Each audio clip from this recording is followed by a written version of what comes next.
Okay, ladies, I'm back. Of course, it's a long day, always and forever at the VA. So, like I was saying, we opted to go ahead and get the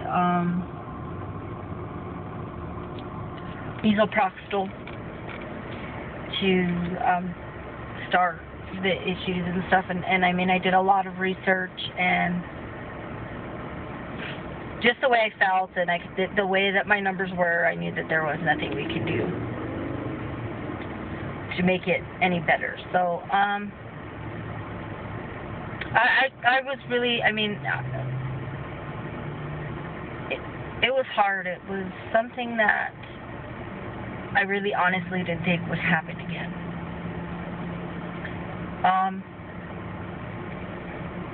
So, it wasn't a blighted ovum. There wasn't a yolk sac, so there was a possibility there. If there's a yolk sac, it can't be a blighted ovum. It's just that the baby just didn't develop or grow. So I did more blood work, and now we just found out that I have lupus, something anticoagulant issues, which is what I had originally thought of a blood clotting disorder for sure. So so I do have a blood clotting disorder, and it sucks. But now we know what we're going to do. I was really ready to give up, and I talked to a few of you ladies, Joanna. I mean, just thank you so much for being there and talking to me and giving me encouragement to keep on. Also Bonnie, you know. But it's definitely hard, and I really just felt like I just didn't want to keep going. But after it all, I know that I want to be a mommy so bad that it doesn't matter. I want to keep trying because I know that I'm capable of getting pregnant. And now that we found what's the issue, now I should be able to stay pregnant.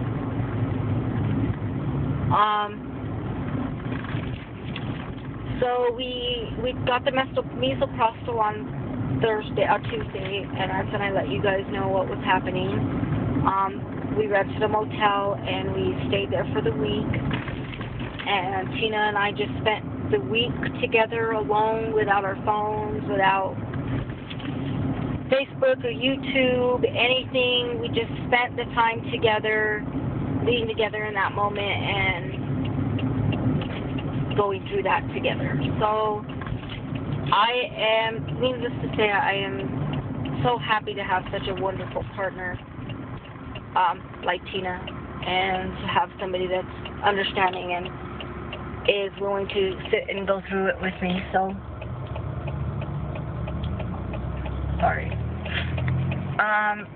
To go through it with me, and I feel so blessed. So,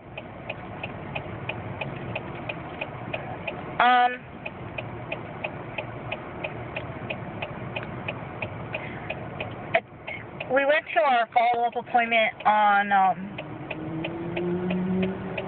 Tuesday this week. Well, let me talk about the experience. Let's do that. So Tuesday night, I took the medication around 8 o'clock to go to dinner, and it makes you sick. And it's 4 pills, and you put them 2 on one side of the cheek, in between your lip and your gum, and 2 on the other side. And you let them dissolve for 30 minutes. After 30 minutes, you swallow the rest of the pill. That helps the nausea, so if you do throw up, you've got enough in your system. So about 2 hours into it, I was cramping and already starting to bleed. This is going to be TMI, so what I will do is I will put it right away. I'll let you guys know in the beginning that this is going to be the miscarriage part. So if you want to skip this part, I guess it's going to be 3 parts. If you want to skip this part, you can move on to part 3.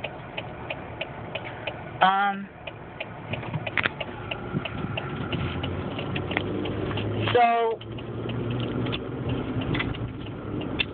About 2 hours into it, I started to cramp and bleed, and it wasn't like period cramping, it was labor pain. I distinctly remember going through that when I lost my son. And labor pain, it came, it stayed for a few minutes, it stopped, it came back, it stayed for a few minutes, it stopped. It was really close apart. I can tell that my body was trying to get out everything that it could with the pregnancy. So I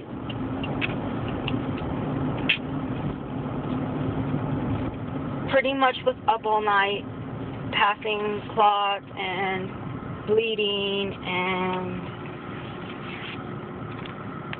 in pain. They did give me pain medication to help with that. I really tried not to take too much pain medication because I don't like to take it anyways. So I just didn't take it during that time.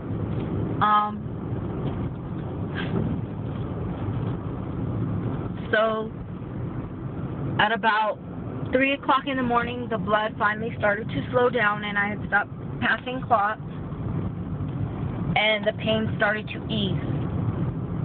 And so I was able to go to bed. We woke up the next morning, we ate. I was still bleeding, so we pretty much stayed indoors all that time. Tina just went and got from whatever was closest to us for food. And we were fine on Wednesday. On Thursday in the morning, I started to bleed a little more heavily, and the contraction feeling came back tenfold. It came back so furiously. I was in so much pain, and I couldn't even deal with it. I took Percocets, I took Oxycontins, and nothing would relieve the pain that I was going through. So I had to go to the OB triage emergency department Thursday night because the cramping would not subside. They gave me fluids, and they gave me pain medication, and they gave me an ultrasound to see what was going on, and the baby did pass from the first Tuesday, but there was still some blood and a lot of lining left. So she said that the cramping wouldn't go away until the rest of the clots in the lining came out. So she gave me a second dose of misoprostol to take that next morning, on Friday morning, and to finish expelling the rest of what was happening. So I went home. It was really late, and we went back to the hotel. And I'm still upset and crying, and I don't know how to deal or react with what I'm experiencing. And I began to numb myself out from everything and everyone, including Tina, which caused a lot of fighting between us and a lot of heartache. It's hard, and I allowed myself to get stuck in a place and not really think that I have this wonderful person there to go through it with, and forget the understanding part that she's going through it too. And this one really hit her harder than the first miscarriage did. This one just about killed her. I really feel like she would have died. It was awful. And the fact that she couldn't take my pain away, it's hard for the other person. I think that we tend to forget that it's hard for that other person to go through that and us not acknowledge the experience they're going through as well. But I took the misoprostol on Friday morning, I took the misoprostol, and within hours, I was bleeding really heavy again. I was clotting really bad, and the pain was back with vengeance again. And I went through it because I knew I had no other choice but to go through it, because I needed to get it out of my system so I didn't get sick. And so that's what happened. Saturday morning we kind of just stayed in bed, and I just relaxed as best as I could so that way I could get going back on the weekend.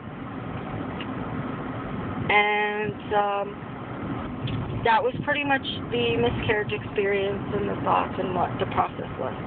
So I'm going to go ahead and stop the video at this point, and I will record part 3 of the aftermath and what's to come and things we need to do. Bye.